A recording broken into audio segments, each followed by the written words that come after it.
नमस्कार दोस्तों, electrical technician channel में आपका स्वागत है। दोस्तों, आज का वीडियो हमारा इन्वर्टर के बारे में है।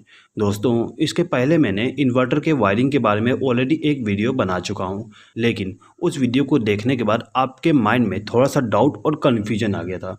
उसी डाउट और कन्फ्यूजन को क्लियर करने के लिए मैं इस वीडियो को बना रहा हूँ। तो देखिए दोस्तों, यहाँ पे एक रूम है। इस रूम में आप देख सकते हैं कि 2 पावर सॉकेट और एक स्विच बोर्ड है। अब ये जो पावर सॉकेट है, इसका इस्तेमाल इस वॉशिंग मशीन को चलाने के लिए किया जा रहा है और यहाँ पे एक स्पेयर में हमारे पास पावर सॉकेट है। उसके बाद यहाँ पर हमारे पास एक स्विच बोर्ड है।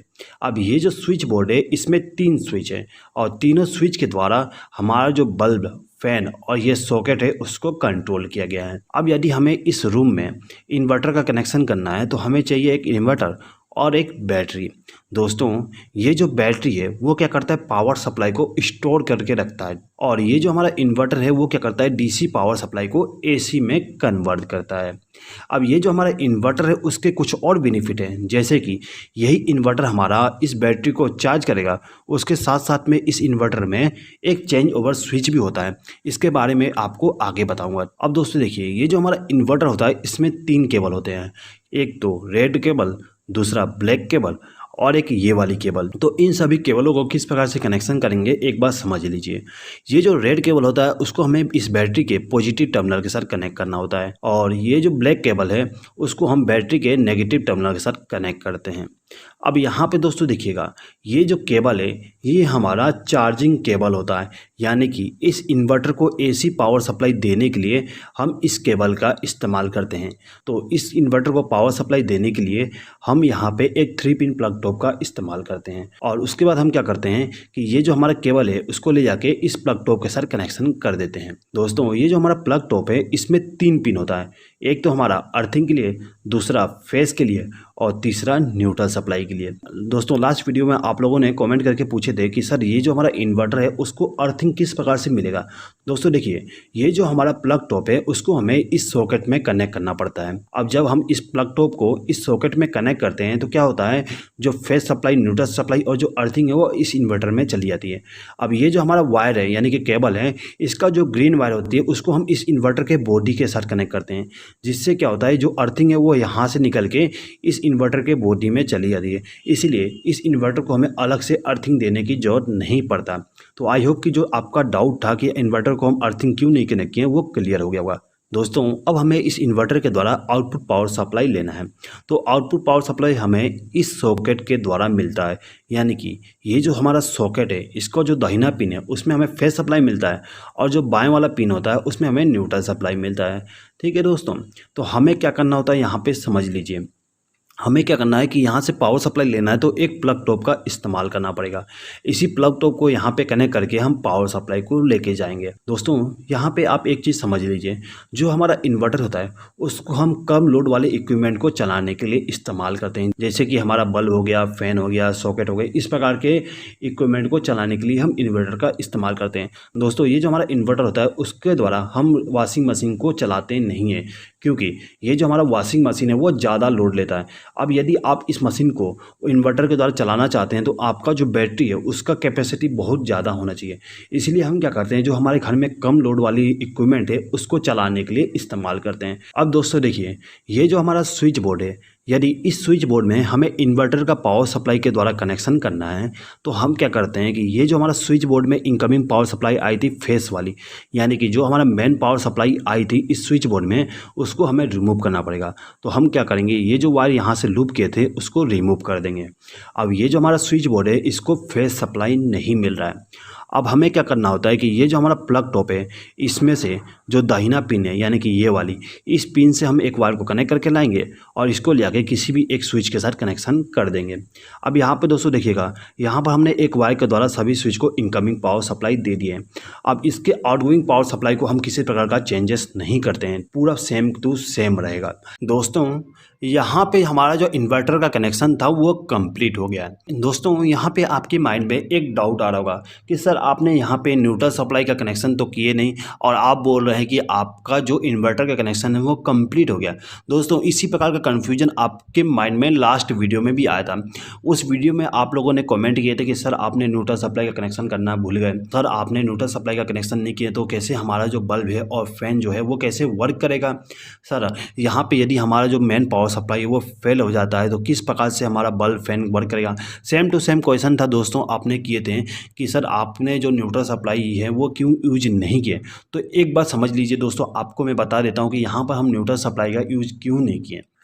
दोस्तों ये जो हमारा इन्वर्टर का न्यूट्रल सप्लाई होती है यानी कि ये वाला पिन होता है, इस पिन में एक वायर कनेक्ट होता है और उसको ले जाके हमारा जो मेन पावर सप्लाई का न्यूट्रल होता है यानी कि ये जो हमारा मेन पावर सप्लाई की जो न्यूट्रल सप्लाई आई है वो इस पिन के साथ कनेक्ट रहता है। एक बार यहाँ पे डायग्राम के द्वारा समझ लीजिए, ये हमारा इन्वर्टर है, इस इन्वर्टर को हमने यहाँ पे फेज सप्लाई और न्यूट्रल सप्लाई दिए हैं। अब ये जो हमारा इन्वर्टर है इसका आउटपुट पावर सप्लाई हमने यहाँ से लिए हैं। अब ये जो हमारा फेज सप्लाई है उसको ले जाके हमने इक्विपमेंट को कनेक्ट कर दिया और जो न्यूट्रल सप्लाई इन इक्विपमेंट को दिया गया है वो डायरेक्ट मेन पावर सप्लाई के द्वारा दिया गया है। यहाँ पे आप देख सकते हो। अब दोस्तों यहाँ पे एक चीज़ देखिएगा, जो हमारा आउटपुट सॉकेट होता है उस सॉकेट का जो न्यूट्रल टर्मिनल होती है उस टर्मिनल में एक वायर को लूप करके हमारा जो मेन पावर सप्लाई का न्यूट्रल है उसके साथ कनेक्ट किया गया है। यानी कि हमारा जो इन्वर्टर है उसका जो न्यूट्रल सप्लाई होता है उसको मेन पावर सप्लाई का जो न्यूट्रल सप्लाई है उसके साथ एक कनेक्शन होता है, जिससे क्या होता है जो हमारा मेन पावर सप्लाई का न्यूट्रल और जो इन्वर्टर का न्यूट्रल है वो कॉमन हो जाती है। अब यदि आपके घर में जितने भी इक्विपमेंट है उसको कनेक्शन करने के लिए फेज सप्लाई का यूज़ करते हैं और जो मेन पावर सप्लाई का न्यूट्रल है उसका यूज़ करते हैं तो आपका घर में जितने भी इक्विपमेंट है वो वर्क करेगा, यहाँ पे किसी प्रकार का दिक्कत नहीं आएगा। तो इसीलिए यहाँ पर हम केवल फेज सप्लाई का इस्तेमाल कर रहे हैं। आई होप कि दोस्तों आपके माइंड में जो डाउट था कि सर हमने यहाँ पे न्यूट्रल सप्लाई का यूज़ क्यों नहीं कर रहे हैं तो वो क्लियर हो गया होगा। दोस्तों लास्ट वीडियो में आप लोगों ने ये भी कमेंट किए थे कि सर हमारा जो बैटरी है वो कैसे चार्ज होगा और जो हमारे बल्ब और फैन है वो क्या नॉर्मल पावर सप्लाई के द्वारा वर्क करेगा कि नहीं करेगा। तो दोस्तों इसको समझने के लिए एक बार जो हमारा इन्वर्टर है उसके फंक्शन के बारे में समझ लीजिए। यहाँ पे जो हमारा प्लग टॉप है इसको हमें हमेशा इस सॉकेट के साथ कनेक्ट करके रखना है और ये जो हमारा स्विच है वो हमेशा ऑन होना चाहिए। अब यहाँ पे क्या होता है, ये जो हमारा फेज सप्लाई है यानी कि मेन पावर सप्लाई वो यहाँ से फ्लो होते हुए इस इन्वर्टर को चला जाएगा। अब ये जो हमारा इन्वर्टर है वो क्या करता है, एसी पावर सप्लाई को डीसी में कन्वर्ट करेगा और डीसी में कन्वर्ट करने के बाद इस बैटरी को दे देगा, जिससे क्या होता है यदि हमारा बैटरी डिस्चार्ज है तो वो चार्ज हो जाएगा। अब यहाँ पे एक चीज़ और है, यदि आपका जो मेन पावर सप्लाई है तो आपका जो बैटरी है वो वर्क नहीं करेगा, यानी कि बैटरी से पावर सप्लाई लिया नहीं जाएगा। यानी कि हमारा जो इन्वर्टर है उसके अंदर एक बाईपास स्विच होता है यानी कि चेंज ओवर स्विच होता है। वो क्या करता है, यदि आपके घर में मेन पावर सप्लाई है तो क्या करेगा कि हमारा जो बैटरी है उसको स्टैंड बाई में रखेगा और ये जो हमारा इन्वर्टर है वो क्या करता है पावर सप्लाई यहाँ से लेगा और उसको क्या करेगा डायरेक्टली इस आउटपुट टर्मिनल पे दे देगा। यानी कि पावर सप्लाई यहाँ से आते हुए सीधे इस सॉकेट में चली जाएगी और सॉकेट के द्वारा इस स्विच बोर्ड में चला जाएगा, यानी कि हमारा जो बैटरी है वो वर्क नहीं करेगा। अब यदि किसी कारण से आपके घर में जो पावर सप्लाई है वो फेल हो जाता है तो क्या होगा, यहाँ से पावर सप्लाई आना बंद हो जाएगी, जिससे क्या होगा जो हमारे इन्वर्टर के अंदर चेंज ओवर स्विच लगा था वो क्या करेगा पावर सप्लाई को चेंज कर देगा। यानी कि इस बैटरी के द्वारा पावर सप्लाई लेगा और ये जो हमारा इन्वर्टर है वो इस बैटरी का जो डीसी सप्लाई है उसको एसी में कन्वर्ट करेगा और एसी में कन्वर्ट करने के बाद इस सॉकेट को देगा। अब इस सॉकेट के द्वारा हमने एक वायर को कनेक्ट करके इस स्विच बोर्ड को पावर सप्लाई दे दिए। अब ये जो पावर सप्लाई इस स्विच बोर्ड में आएगा तो क्या होगा, हमारे जो घर में बल्ब फैन और सॉकेट है वो ऑन हो जाएंगे, यानी कि इसको पावर सप्लाई मिलने लगेगा। आई होप कि दोस्तों आपको यहाँ पे समझ में आ गया होगा कि किस प्रकार से हमारा जो बल्ब और फैन है वो नॉर्मल पावर सप्लाई के द्वारा वर्क करेगा और किस प्रकार से बैटरी के द्वारा वर्क करेगा। अब दोस्तों देखिए, अब यदि यहाँ पे आपको दो वायर के द्वारा कनेक्शन करना है, यानी कि आप चाहते हैं कि ये जो हमारा स्विच बोर्ड है इसमें फेज सप्लाई भी लेके जाए और न्यूट्रल सप्लाई भी लेके जाए इन्वर्टर का, तो कैसे करेंगे। तो दोस्तों देखिए आपको क्या करना होता है कि ये जो हमारा फेज सप्लाई है इसको यहाँ पे रिमूव करना पड़ेगा और जो न्यूट्रल सप्लाई है उसको भी रिमूव करना पड़ेगा। उसके बाद हम क्या करते हैं कि ये जो हमारा 3 पिन प्लग टॉप है इसका जो न्यूट्रल पिन होता है उस पिन से एक वायर को कनेक्ट करके लाएंगे और उसको ले आके इस न्यूट्रल टर्मिनल के साथ कनेक्ट कर देंगे। उसके बाद में ये जो हमारा 3 पिन प्लग टॉप है इसका जो दाहिना वाला पिन होता है उस पिन से हम एक वायर को कनेक्ट करके लाएंगे और उसको ले आके हमारा जो स्विच है उसको फेज सप्लाई दे देंगे। यानी कि यहाँ पर हमने क्या किया, ये जो हमारा स्विच बोर्ड है इसको हमने फेज सप्लाई और न्यूट्रल सप्लाई इस इन्वर्टर के द्वारा कनेक्ट कर दिए। अब दोस्तों एक चीज़ हमेशा याद रखिएगा, यदि आप आपके स्विच बोर्ड में इन्वर्टर के द्वारा फेज सप्लाई और न्यूट्रल सप्लाई दे रहे हैं तो आपका जो मेन पावर सप्लाई है उसको यहाँ पे कनेक्ट नहीं करना है। आपका जो मेन पावर सप्लाई है और जो इन्वर्टर का पावर सप्लाई है वो आपस में कनेक्ट नहीं होना चाहिए। यदि आप यहाँ पे दोनों पावर सप्लाई को कनेक्ट कर देते हैं तो वहाँ पे एक शॉर्ट सर्किट हो जाएगा, आपके घर में जितने भी वायरिंग है सब के सब जल जाएंगे। तो यहाँ पे केवल हमें एक पावर सोर्स का इस्तेमाल करना होता है। अब दोस्तों देखिए, ये जो हमारा बल्ब और जो फैन है, यदि इनमें से केवल हमें बल्ब को इन्वर्टर के द्वारा कनेक्शन करना है और ये जो हमारा फैन है उसको यदि हमें मेन पावर सप्लाई के द्वारा चलाना है तो किस प्रकार से कनेक्शन करेंगे दोस्तों, यदि आप सीखना चाहते हैं तो उसके लिए मैंने एक ऑलरेडी वीडियो बनाया हूँ। उस वीडियो को आप देख सकते हैं, उसका लिंक मैं डिस्क्रिप्शन में दे दिया हूँ, आप वहाँ पर क्लिक करके उस वीडियो को देख लीजिएगा। अब दोस्तों यदि आपके पूरे घर में इन्वर्टर का कनेक्शन करना है तो उसके लिए आपको क्या करना होता है कि आपका जो मेन डिस्ट्रीब्यूशन बोर्ड होता है उसमें इन्वर्टर का कनेक्शन करना होता है।